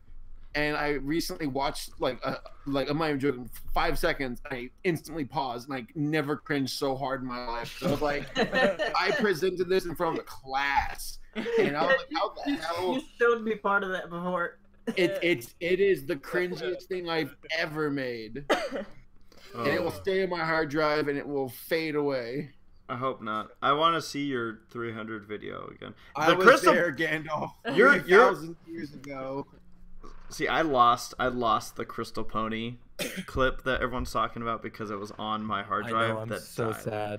But whenever we do the final My Little Pony finale, I'm gonna bring back every single Bernie's React meta joke I've ever made. Okay, and including the portal. The portal, George R. Martin. Okay. I want to hear what he's gonna bring back. All right, so we do have another question we from do have David super 3X, a super chat question asking, "What is your favorite peanut butter, and do you like it crunchy or smooth?" I like mine smooth, and whatever's cheapest. Because wow. Yeah. Hey, weren't we asked this at the POS podcast last week? Yep. Yeah. Creamy Peter Pan. Creamy Peter Pan. Oh, yeah. I do like Peter Pan. I'm with you, man. Dirty. I'm with you. Creamy I love that creamy Peter Pan. I want that creamy. Every time I eat it, it's off to Neverland. Yep. It's off to Neverland with me every. I'm Captain Shook. Captain. Yeah, I'll agree with the Peter Pan peanut butter creamy. Has anyone ever had the peanut butter and jelly spread? No. No, it looks awful. It does. It's fucking alchemy. It looks terrible. Someday Yeah. I'll try it. I won't. You know, I've tried the crunchy peanut butter stuff before, and I didn't hate it. But I am a creamy guy. Yeah. I peanut want to see Peter Pan cream in my bread. I don't know. I'm really big on texture in my foods. Like the texture needs to be right. Yeah. And it just throws off the entire thing if I'm like, oh, If there's just a nut in there, it's like, if I wanted nuts, I'll just eat nuts. Yeah. Right, you're so unwelcome in my otherwise nicely textured soft sandwich. Like, I agree. Besides, if the cream is crunchy, there's something wrong with it. Now, if you guys were having nuts, would you rather like chew on them or suck on them? What? Who sucks? Okay. Oh, Oh my gosh! You even almost said it too.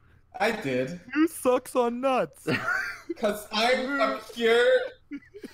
I was gonna say boy. Boy. No, you're an 18-year-old man. Yeah. I'm an 18-year-old man. Yes. Oh my, I'm nowhere near 18 anymore. Oh my god, 9 years out. Oh my god. All right, we got another super chat from Oziel. Have you ever ride Superstar limo at DCA? Unfortunately, I never got to ride. I want to see the limo. video of this because I don't know. Has anyone here ever been on Superstar limo at DCA? That's the one we were talking about with Drew Carey. Yeah. I want to see. I just want to see. Someone's got to have video of it. I'm sure it's out there. There's video of it. So, Superstar limo. Is that the one where? I think I have been on that. Have you? I think I have. Okay, no, is that the one where no, that's where you ride through the Hollywood in that limo, and they go through all the old pictures, old movies. No. No, it's no, that's the great movie. That's a great movie ride. Right? Okay, yeah, I remember. Okay, never mind. What's the Superstar limo like though? A very it's low like budget really version poppy. of that. It's trashy. It's big caricatures. Yeah. Like the $5 budget. It's version. the same. It's basically my understanding is it's the same ride type and everything as Monsters Inc. Yeah. Well, they were gonna make exactly, it a like. Yeah. Sorry, I was gonna say the idea originally was you're in the limo escaping paparazzi. Yeah. But we had to scrap that because Princess Diana died. This thing is. So they're like, we gotta scrap this and slow the limousine down and get rid of that because it's now in poor taste.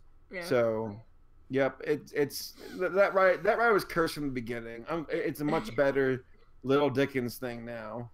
Little Dickens. There you are. All right, so let's... Well, thank you to our super chat senders, thank and you. like we said, we have about 5 minutes left. I heard a ding. We have about 5 minutes left of Q&A, so we'll be looking at Twitter, unless of course we have any super chat ones come in. That will ensure that we'll get to those. So, all right, let's see here. You want to do that one? Yeah. Jory asks, I'm heading to Ciderfest next weekend, and it's my first time going there, and I was wondering what are some of the stuff I should do either around the con or in the city. So go see Gabe. Go see Gabe at the con. And eat a bunch of cheese curds. Eat cheese curds. Look for Jeff. Look for Saber and Race. They'll be there. They're just hiding. you lie. We wish we were there. I know. But I'm sure. I wanted. There's a good reason. No, I'm sure Gabe will have fun for us. Yeah, well, bring us back cheese curds. I will eat most of them. Thank you. I'm just being honest. You're welcome. I would want you to. I would want you to eat most of them. Sarah? Yummy cheese. What's our next question? Next question is from Pixie.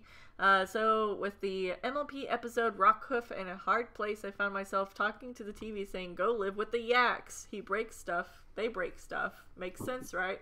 Is there anything you have been so adamant about to shout at your TV in frustration? Like every time they forgive a character in My Little Pony.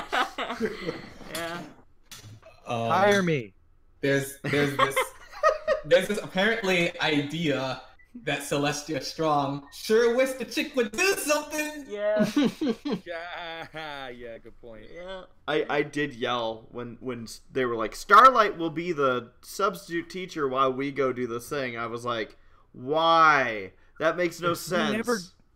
Do we ever get a princess origin story? A princess orgy story? Yeah. Oh, no and no. Oh. I want both. Why not? What's this, Sarah? Quiet Storm says, to Race, welp, you finally got a character to go to jail and it's a child. Good job, Race. Hope you are happy. LOL. I am happy. I was clapping. I was like, Hercules. I was clapping. No, I was not. Ozzyl asks, favorite villain's character voiced by Tim Curry? The pollution. Hexus. Pollution. Oh, yeah, Hexus from the... That's tough. That's a tough one. Yeah. I actually recently watched a video of... Pell and the Penguin. For me, it's in Freakazoid, where he was like on this... I forget the character's name, but it's a desert island, and all like... Because Freakazoid was like trying to get all the villains from his show to a jail, but they crashed on an island, and Tim Curry's this mad scientist, and they just said, "Dude, go nuts," and he really did. It's fantastic. I'll have to show you all the episode. You all think I have a cuckoo in my closet? I think some honorable mentions are Drake from Pebble and the Penguin. Yeah. Hexus is a good one. I recently watched a video that like had a compilation of like all of the voices that he's done, and some of them I didn't even realize were Tim Curry. But like, let's see, what's another film? He's in Over the Garden Wall. Yeah. Oh my god. So this isn't Tim Curry related, but how many of you have seen the amazing Jerry Bruckheimer film G-Force? You cut out. Yeah. Jerry G-Force. G-Force. The thing with the guinea pig? Yes. We just I saw it. So, does anyone that doesn't remember that movie, which is probably everyone, the main villain's name in that movie is Saber.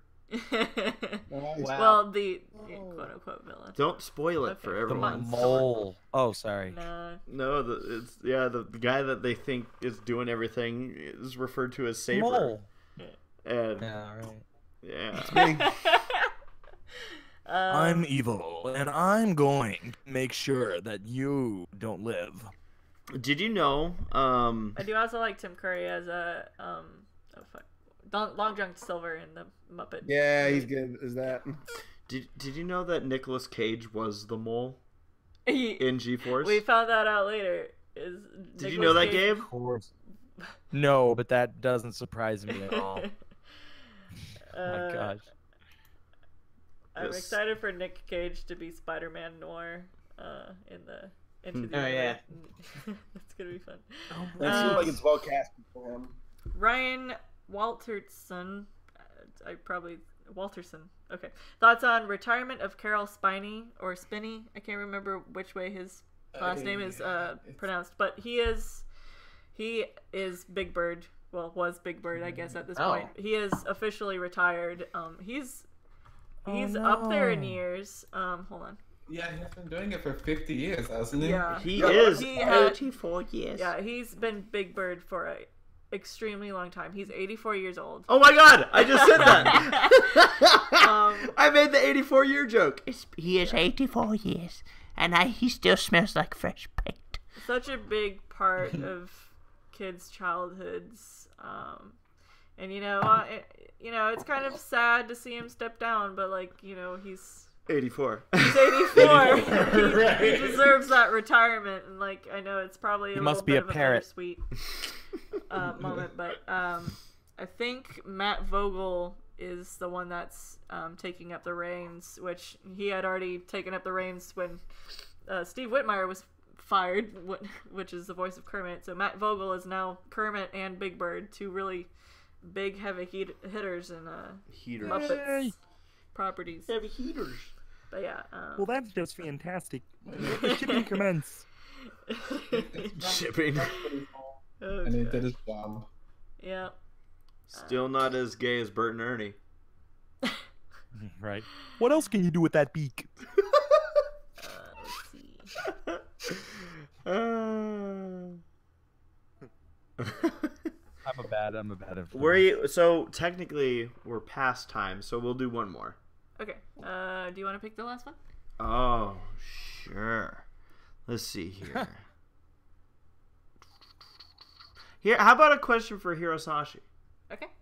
Alright. Nikki D asks, Hiro, you still doing music on the side? Because I'm working on a song collab, and the guy said on his collab sheet that you were the best maker. And for everyone, fave moment in American history. Oh. Oh, thank you. I do music for Saber and also for myself.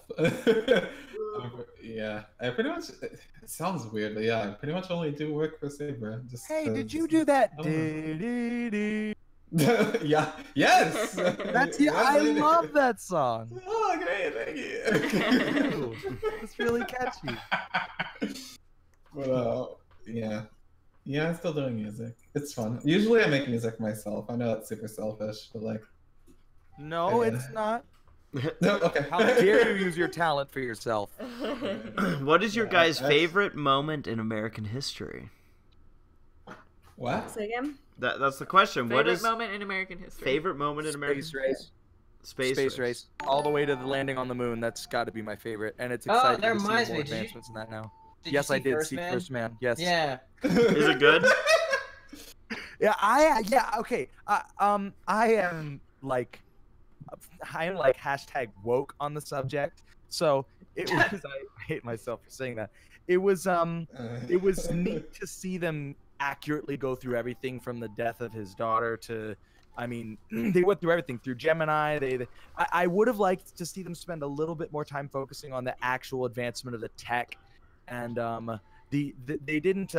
They captured the precariousness a little bit, but there were certain things that they didn't tackle, like the reigniting of the engine on the opposite side of the moon. They didn't really indicate that Houston didn't have contact with them when they were on the back side of the moon, that they had to do a lot of that's Lammy, isn't it? Yep. Is it? I thought it was paleo. I honestly thought it was paleo. Yeah. But no, I honestly, I really liked the music, especially the song where they're landing on the moon. And the fact about the movie, it goes from 16mm to IMAX for the final wide shot when they're about to touch down on the Wow, surface of the moon. spoilers. Now we know that they get to the moon. Oh, yeah, I'm so sorry about that.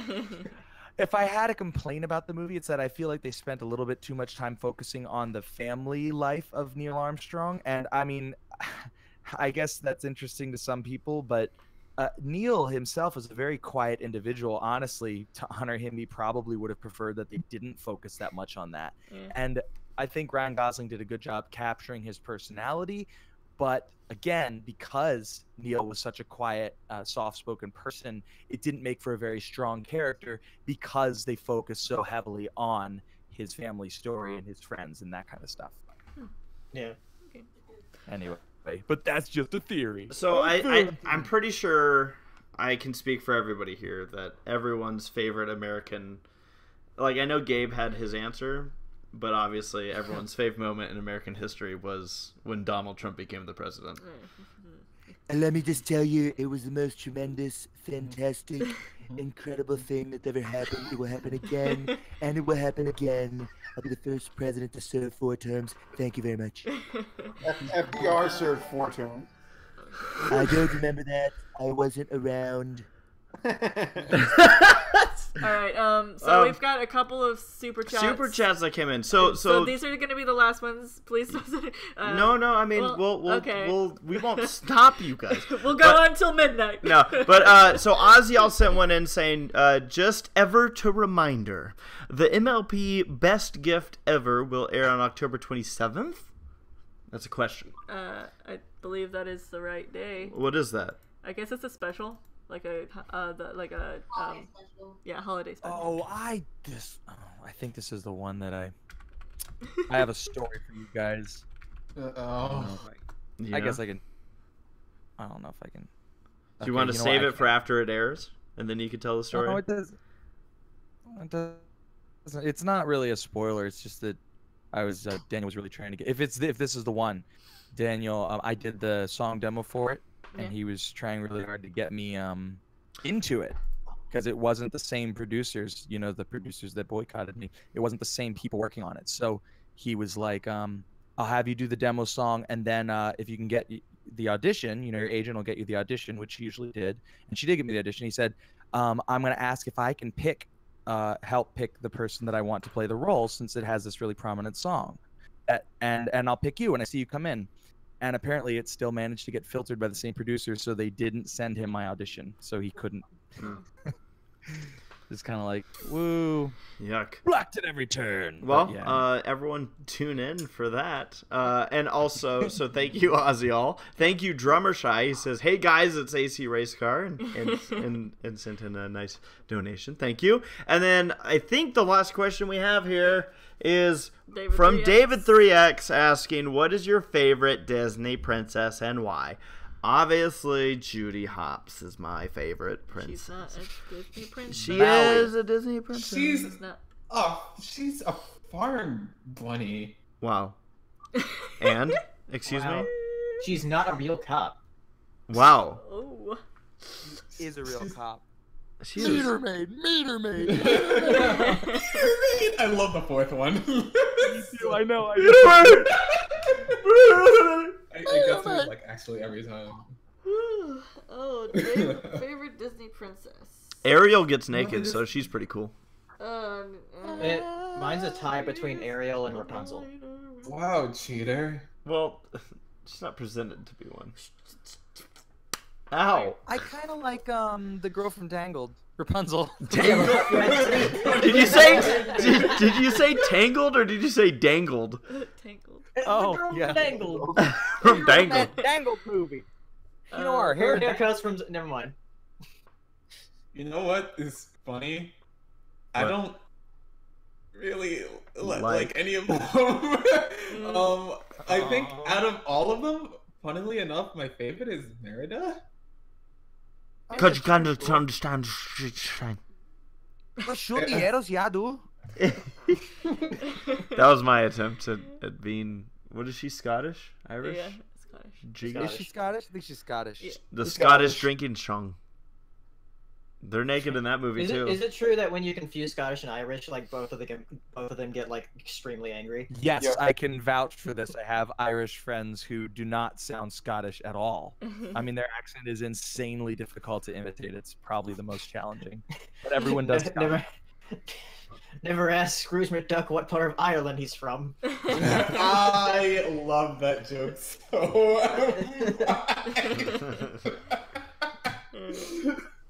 It was so well done. Sarah, who's your favorite? I don't know.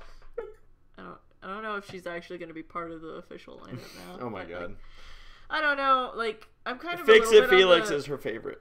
I'm a little bit on the same boat as Hero, where I'm just like, they're all fine, but I don't know if I have like one that really stands out to me. But stands out, right? Yeah. I guess I'll say Jasmine. You're not gonna say. Cool. You're not gonna say. Hermione? No. Oh, you know never. What? Oh, never. One princess, like, if I'm doing it in terms of who I'd want to hang out with, I think that would be Mulan. Okay. Oh, yeah. Oh, no, my gosh. Okay, so I forgot Mulan was a thing. Yes, I love Mulan. Yeah, she's awesome. Yeah, but you said if you're picking in terms of, what, then you pick Mulan? Who I'd want to hang out with the most? Oh, okay. Oh, yeah, you cut out, but I just assumed. Yeah. Who do I want to hang out with? Mulan. Judy. Totally. Man. If I could breathe underwater, I'd hang out with Ariel. Not to hang out with her, but to be underwater. There's this thing called scuba, which is pretty awesome. Money. You heard of it? Oh, man. You gotta have a big ol' honking trunk on the back of your back. Tank, not trunk. Yeah, Trunk. I was like, what are you carrying clothes? You're one to talk, Paleo. What did you say earlier? It was a... Dang it, I don't remember. What did you say? It was really funny. I forgot. I have a side note, by the way, because I totally forgot to mention this. Sarah and I, so when you get married, you have to pick up your marriage license. Oh, yeah. Right. And this will be like the last story of the podcast. But so you have to get a marriage license and then get it within the time frame of your wedding, which I think in California it lasts for 90 days, and our wedding's in a month. So as long as Sarah doesn't run away before then. So we go to, what is it, like the registrar office or whatever to get your marriage certificate.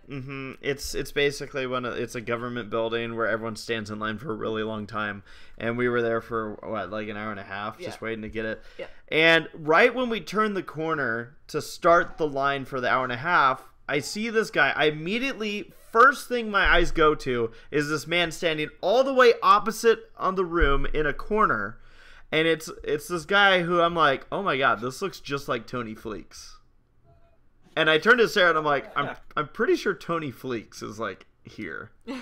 And the best part was what gave him away was his hat, because he always wears the same hat. Yeah. He was dressed up in a suit and everything, ready to go, but it was Tony Fleeks. And I'm just like, huh. And we both kind of did the thing where we kept like looking at each other. Yeah. And then locking eyes, and Sarah looked up an image of Tony, and there he was in the picture with his hat, and she starts laughing.